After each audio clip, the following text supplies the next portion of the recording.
మరి ఈరోజు మనం టీడీపీ పార్టీ ఆఫీస్ కార్యాలయానికి వెళ్ళడం, అక్కడ రామప్రసాద్ రెడ్డి గారు ట్రాన్స్పోర్ట్ మినిస్టర్ కలిసి వారికి మెమోరాండం ఇవ్వడం జరిగింది.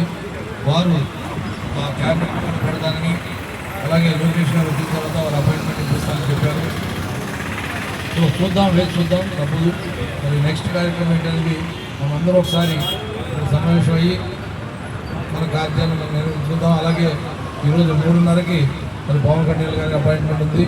వారితో కూడా మాట్లాడిన తర్వాత మనం నిర్ణయం తీసుకుందాం.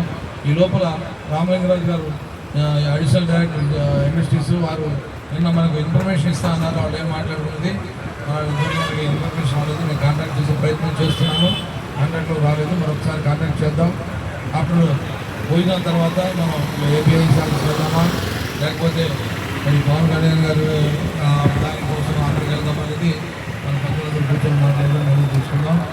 రానున్న రోజుల్లో ఇంకా విస్తృతంగా మనం చేయకపోతే వాళ్ళు అలాగే చూస్తూనే ఉంటారు, మనం ఇలాగే చేసుకుని వెళ్తూ ఉంటే సరిపోదు. కాబట్టి సరైన నిర్ణయం తీసుకోవాల్సిందిగా మరి అనేక పెద్దలందరినీ కూడా కూర్చొని మాట్లాడుకొని ఏక నిర్ణయం తీసుకోవాల్సిందిగా కోరుతున్నాం. Thank you. జై హింద్.